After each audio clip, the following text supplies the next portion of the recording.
Hello, everyone, and welcome to the Raising Arrows podcast. I'm Amy Roberts from raisingarrows.net, and I'm so glad you're here.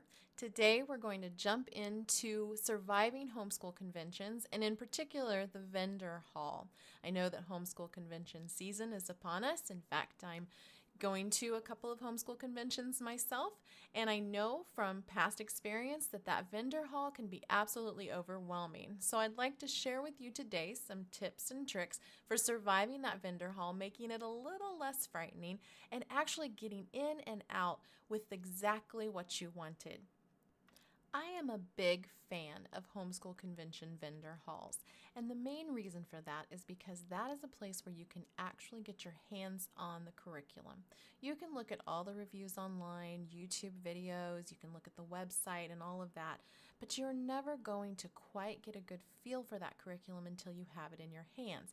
And unless you have a friend who has that curriculum, you're not going to be able to get your hands on that curriculum any other place but at a homeschool convention vendor hall. So these are the perfect places for you to really get in there and decide, is this the product I want?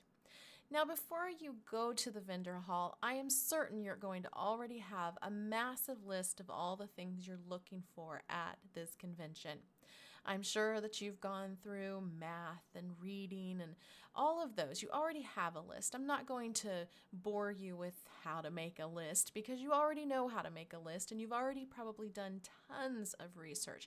If you haven't, please do. Look at the websites and look at reviews, but don't spend a ton of time doing that.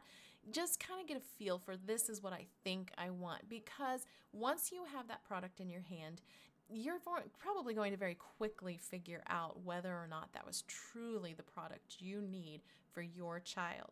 When you get to the homeschool convention, you're going to be tempted to jump right into that vendor hall. But I would say you need to take a lap, kind of just a get familiarized with the vendor hall lap.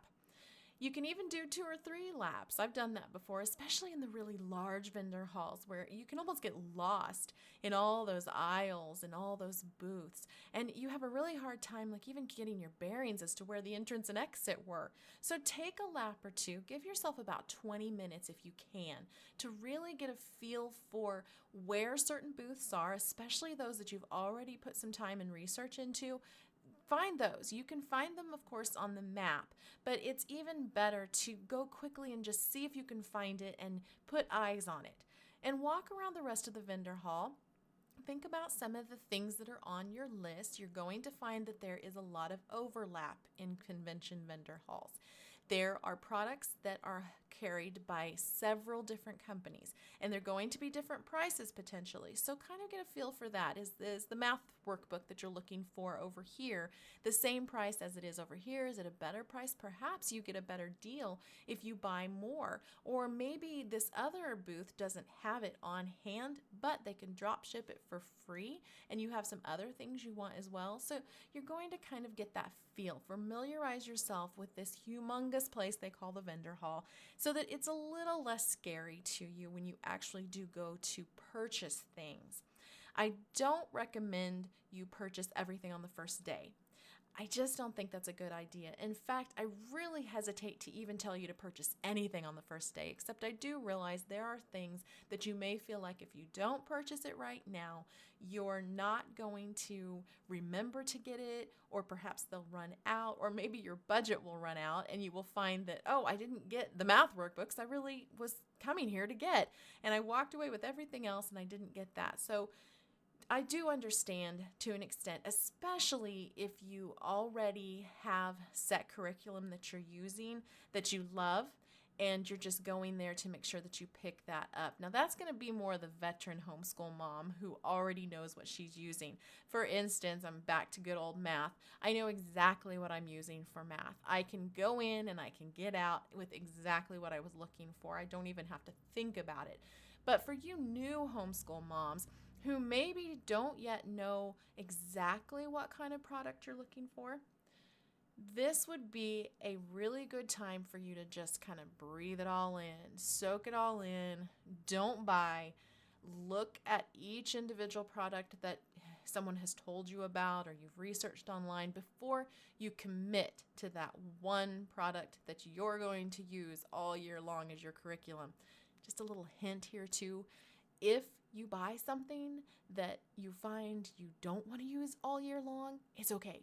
You can go back on that. You can always order from Christian Book or Rainbow Resource or something like that later on down the road. You don't have to stick with the curriculum. I know you feel like you do because you spent the money on it, but you're going to be miserable. Your children are going to be miserable, so it's okay. You can, choose to not use that curriculum all year long if it's just a real dud, even after you did put your hands on it at the homeschool convention. So after you've taken that first lap and you've familiarized yourself where everything is and you're not quite as scared of the vendor hall, you're going to jump in there with your list. And you're going to start with the most important things on your list. You are prioritizing your list, if you will. These are the things that you definitely know you want. Now, here's the caveat. Be prepared to change your mind. Perhaps you get to the booth and you actually open up the curriculum and you realize it's not what you thought it was. It's okay to change your mind and to rework your list and say, you know what, that is not at the top of my list anymore. I'm going to go kind of keep my eyes open for something else and go get the other products that I actually want. It's okay for you to be changing your mind as you go. There are several reasons actually that you might change your mind at the vendor hall. Perhaps you heard one of the speakers and they told you about this product that sounds perfect for your family. It may be. Go check it out. And it's okay if that turns out to be perfect and the one you diligently researched isn't. Or maybe you're standing in a booth and you're kind of hemming and hawing over a particular product that you think is what you want, but you're wondering if there's something better. And a homeschool mom comes up to you and she happens to notice you're kind of thumbing through it and sighing and wondering, and you have this perplexed look on your face, and she offers you some advice about what's worked for her family. There is a chance that that's going to work for your family as well. Keep your ears open, keep your mind open about it. It's okay for you to change your mind right there at the homeschool convention, but don't be rash about changing your mind. Don't immediately go buy that thing that homeschool mom or that speaker told you about. Think it through. I love that homeschool conventions are usually more than one day, because you can go home or to your hotel room at night and you can spread your catalogs out on the bed and you can get a pen and paper and you can think through all that mass of curriculum you saw and all that mass of speaker sessions you listened to, and really mull it over and listen to the Holy Spirit and not just your whims. That way, the next day, you can go back and actually purchase things that you've thought about. That would be a big tip I have for you too. Don't impulse buy. Just try to avoid impulse buying. I also know that you may change your mind because you simply ran out of money, and that does happen. You've overshot your budget and you've got to pull back. But do give yourself a little bit of leeway in your budget, because sometimes the Lord lays things on our hearts in those vendor halls that we cannot deny, and it may be a little bit outside your budget, and you need to go ahead and step out in faith and purchase that thing. It may not even be curriculum. It may be a book about nutrition that is specifically for a problem that one of your family members is having, and it needs to come from the homeschool budget because that's what you brought with you, and it's okay because God has laid that on your heart. So be prepared to spend a little bit more, spend it in different ways, change your mind on certain curriculum, and try not to be overwhelmed by how much you have to go through while you're there at the vendor hall. Take it slow. Now, I'm also going to give you a little piece of advice that is going to maybe be very difficult for you to follow. I know it was for me. When you first start going to homeschool conventions, you want to go to every session possible. Now, most homeschool conventions have all these sessions you can choose from, and they overlap, and there's tons of information, and you don't know what you're going to do. You don't know which one to choose. And I will be talking in the next episode about speaker sessions and choosing the ones that are right for you.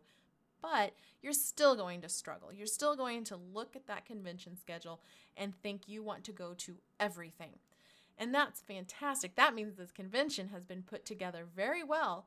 And I would encourage you to maybe go ahead and budget for the audios of the convention that you're going to.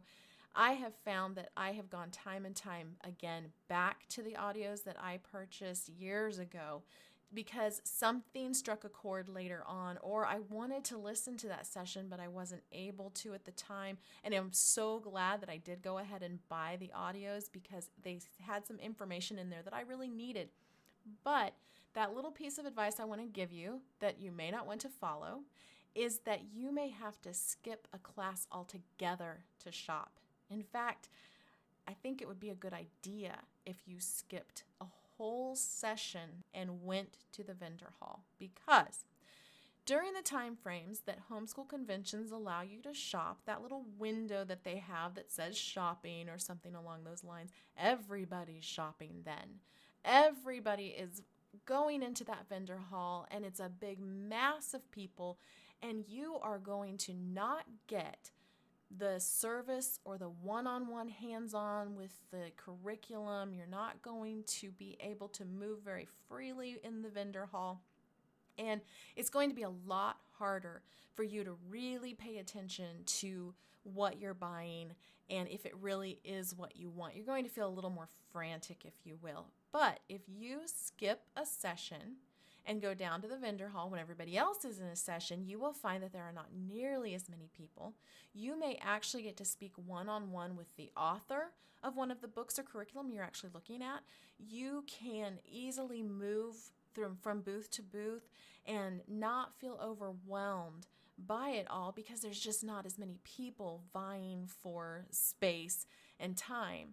And it's fantastic. You will find that you will be very happy you did it, but I know initially you're not going to want to do it. You're going to think, oh, I can squeeze it in, but trust me, you can't.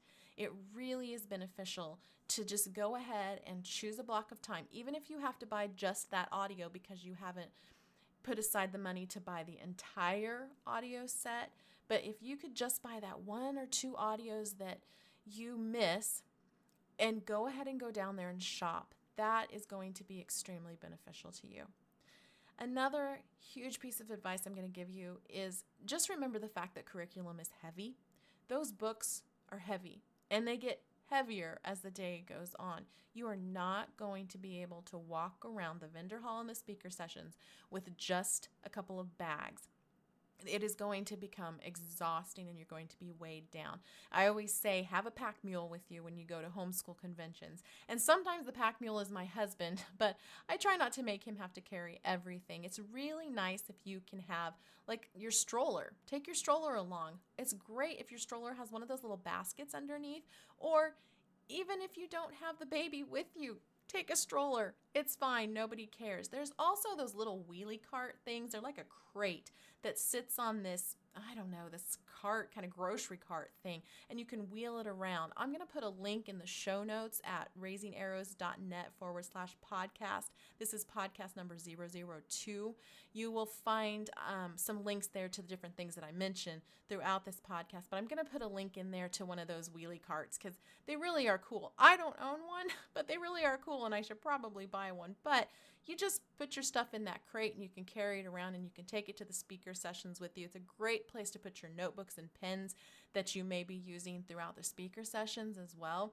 I've just never purchased one because I always have a child with me that has, the stroller, and I can just throw the stuff in the stroller. But I imagine someday I'm not going to have that baby stroller anymore, and maybe I'll need to purchase one of those wheelie carts. So I'm going to go ahead and put that in the show notes for you because I think it would be a good purchase for you. But no matter what you do, figure out some way to get that curriculum out of the vendor hall and not be bogged down by it. You can purchase later in the day and then immediately go to your vehicle, but sometimes that's a little bit of a mad dash, And it's really better to take a few trips. I actually love to stay in a hotel during the convention, and we have always sprung for the hotel that is attached to the convention. And I know a lot of times those hotel rooms are way more expensive than, the cheap hotel down the street. I totally get that. But if you have a nursing baby, or you just have a lot of kids with you, or you're tired, maybe you're pregnant. That has been a big one for me too. I've needed to go back and take a nap.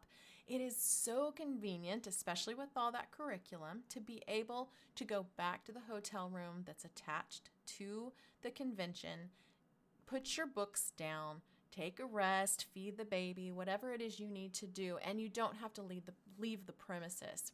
But I know not everyone can afford that, but that's kind of been something my husband and I have done. A lot of times conventions fall right around our anniversary, and we have more than once gone to a homeschool convention on our anniversary, and it's been a great time for us. And we usually spring for that hotel room so that we are right there.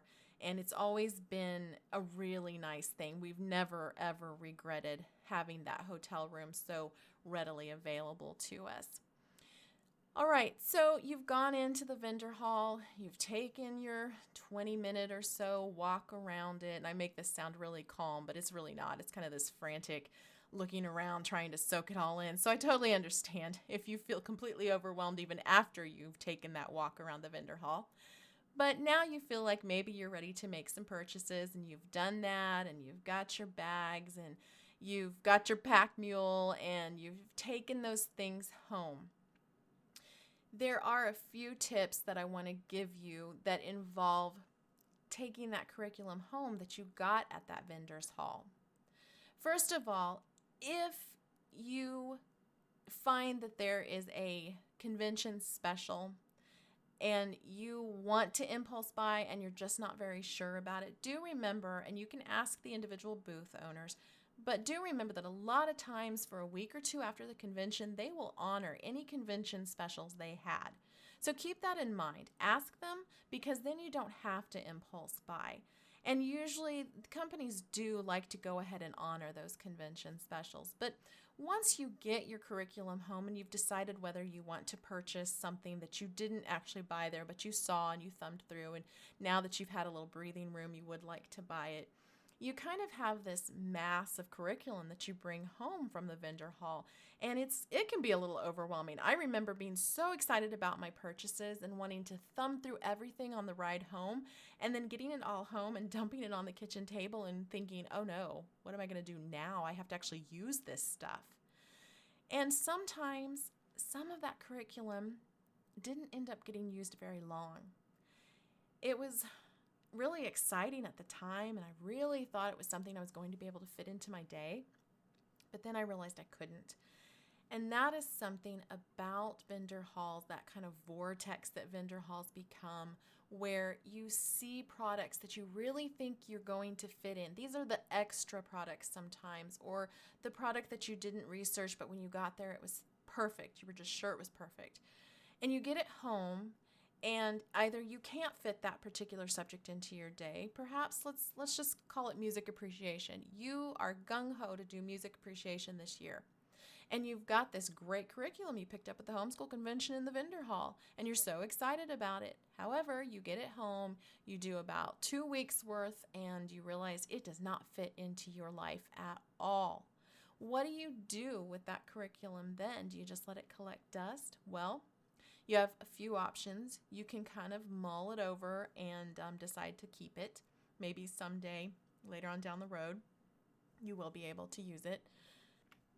You can try to tweak it a little bit to actually fit your family and fit your day. Perhaps like the music appreciation thing. Maybe if you just took a little bit of that music appreciation and you did it once a week or once a month in its entirety, like you did a whole section of it during a day when you maybe didn't have as much to do, or you do it on the weekend or in the summer or something like that. or you can sell it. You can sell it online. Facebook has a lot of homeschool curriculum groups that you can sell things in, or you can take it to an actual homeschool book sale that perhaps your homeschool group or city does once a year, usually before the conventions, those happen. The big thing you need to keep in mind here is that the curriculum doesn't own you. The purchases you made in that vendor hall don't own you. Nobody's going to come check up on you and make sure you used whatever you bought. I realize so many of us are on budgets, and that is super important to homeschooling successfully, but God will provide a way if you find that you absolutely cannot use that particular curriculum. It's okay. So just please be aware that whatever happens in the vendor hall does not have to control you outside of the vendor hall. In fact, don't let it control you in the vendor hall either. Enjoy the whole experience if you can. There is a lot to see, and there's going to be more than just curriculum to see. There are going to be children's books and bread pans and grain mills and nutritional information. There's going to be pencils and paper and art supplies and tons of things you never even dreamed would be at a homeschool convention. So it's all kind of an experience, and you need to see it as that and not be so focused on, I came here to shop and to get in and get out. Really see it as part of the convention experience, and that it is okay to browse. It's okay to enjoy what you're doing, and it doesn't need to be just a simple shopping experience. You really will have a better time if you take it in as part of the homeschool convention excitement. Now, I do want to offer you my free Surviving Homeschool Conventions guide. It will be on the podcast page for this particular podcast. You can find that at raisingarrows.net/podcast. This is podcast number 002, Surviving Homeschool Convention Vendor Halls. And that free download will be in there for you, along with some other show notes from this program. I appreciate all of you coming today, and I can't wait to talk to you again. And until then, please enjoy raising your arrows.